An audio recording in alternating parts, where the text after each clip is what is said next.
bakit ka nakokontrol ng ibang tao ay dahil sa palagi mong pag-oo sa bawat hinaing o request ng iba. Lagi kang yes ng yes, lalo na sa mga malalapit na tao sa'yo o kaya sa mga boss mo. Oo, naiintindihan ko na mapagbigay kang tao at ayaw mong makasakit sa damdamin ng iba, kaya yes ka lang ng yes kahit na pagod ka na sa trabaho dahil sinalo mo na lahat ng request ng mga katrabaho mo plus additional task pa ng boss mo. Kahit na gipit ka na dahil hindi mo matanggi ang pautangin ng kaibigan mo, kahit ramdam mo nang nagtitake advantage na sa'yo ang ibang tao dahil madali kang lapitan, kahit na yung partner mo niloloko ka na, yes ka pa rin ng yes. At the end of the day, sinong talo? Sinong inargabyado? Ikaw at ikaw lang din. Saying yes to everybody does not mean na nakakatulong ka sa kanila at na mabait ka sa paningin nila. Minsan ang lagi mong pag-yes sa kanila ay siya pang nagiging ugat ng katamaran nila. Don't get me wrong. Hindi ko nila lahat but most of the time, yung mga taong lalapit lang sa'yo pag may kailangan is lalong magte-take advantage sa iyong kabutihan. Aabusuhin ka nila hanggang sa maging exhausted ka.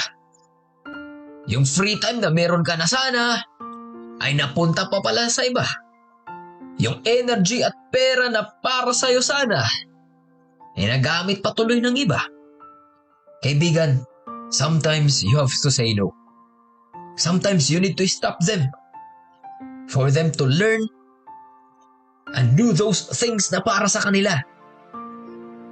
Saying no is not being selfish. At bago ka mag-yes sa iba, say yes first to yourself. And say no to them if you need to.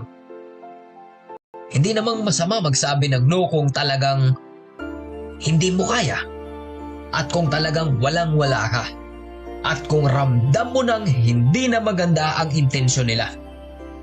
Again, saying no is not being selfish dahil sa ganitong paraan, hindi mo lang sila matutulungan, kundi natutulungan mo rin ang sarili mo na ma-maximize ang oras mo.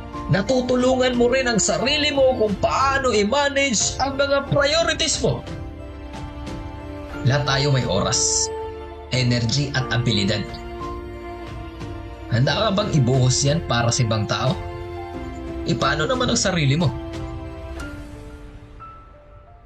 Alalahanin mo lagi na hindi yan pagiging sakim. Dahil pag ikaw ang naubusan, pag ikaw ang nawalan, pag ikaw ang nangangailangan, hindi lahat ng yan ay yung malalapitan. At hindi mo rin kayang magbigay kung wala ka namang maibibigay. Kaya unahin mo lagi ang sarili mo. Learn to say no when you need to. Learn to say yes kung alam mong totoo at kailangan mo. Kung talagang gusto mong makatulong sa iba, tulungan mo muna ang sarili mong makaginhawa. Bigyan mo muna ng panahon ang sarili mo bago ang iba. Bigyan mo rin ang sarili mo ng pahinga. Huwag basta yes sa sasabihin nila kahit pagod ka na. Hindi ka entitled sa oras ng iba. Dahil ang oras mo, sa'yo yan. Kaya huwag kang magdalawang isip na mag-no. Dahil minsan, sa pagsasabi ng no, diyan ka mag-grow. God bless.